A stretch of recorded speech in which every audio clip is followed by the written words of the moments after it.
भाई ने अपने बहन का 11 महीने तक लगातार शोषण करता रहा, रेप करता रहा।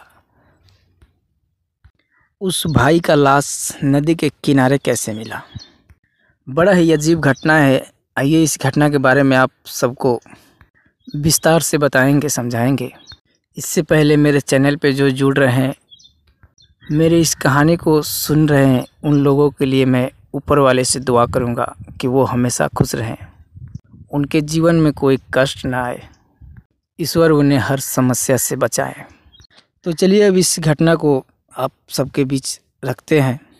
इससे पहले आप सब प्लीज़ कृपया करके एक लाइक कर दीजिए मेरे इस कहानी को, मेरे इस वीडियो को, और चैनल को सब्सक्राइब नहीं किए हैं तो कर लीजिए।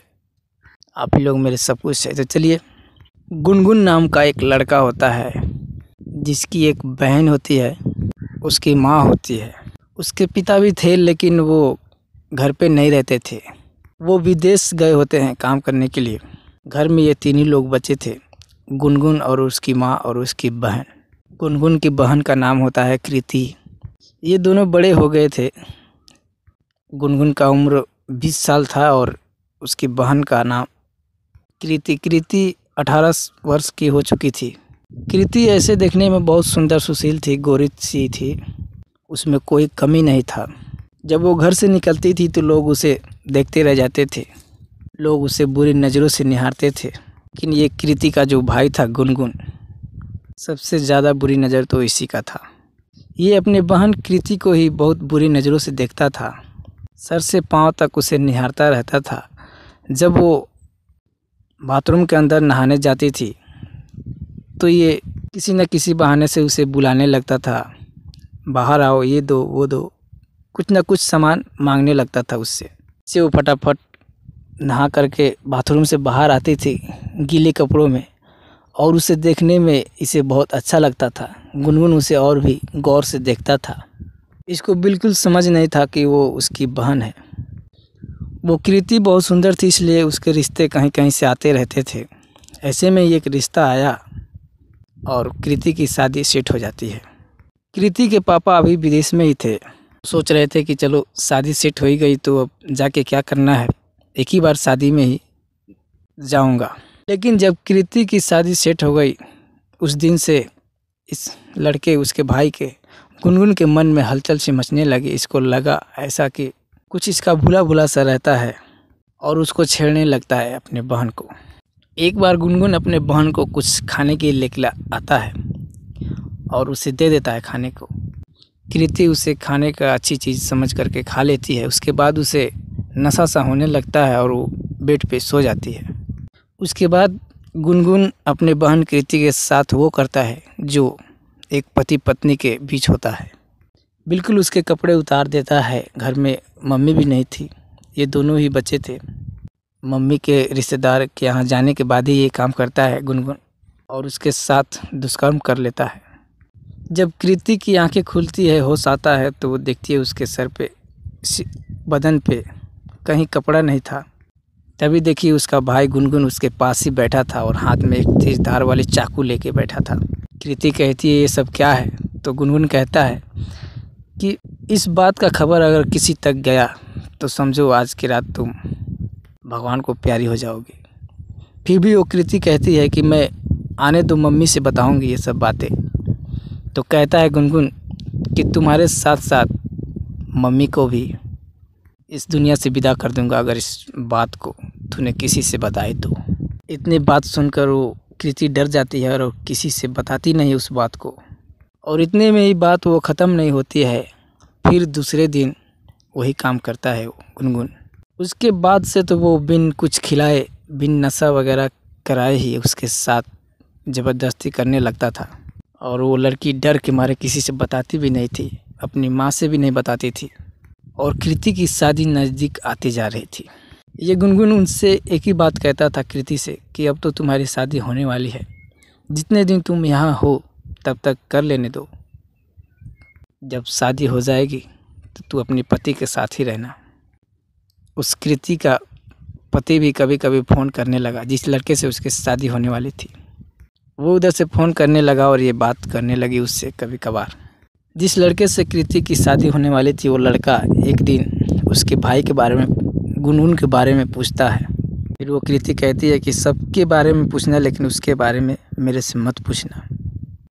फिर वो लड़का कहता है आखिर ऐसा क्या बात है तुम्हारे भाई में कि उसके बारे में मैं कुछ ना पूछूं। तो कृति कहती है छोड़ो, जाने दो, रहने दो, तुम्हें मेरे से मतलब है, तुम मेरे से बात करो। लेकिन वो लड़का जिद करने लगता है, कहने लगता है कि नहीं, उसके बारे में बताओ ज़रा, मैं भी जानूं, क्योंकि मेरा साला है तो उसके बारे में जानना तो बहुत ज़रूरी है।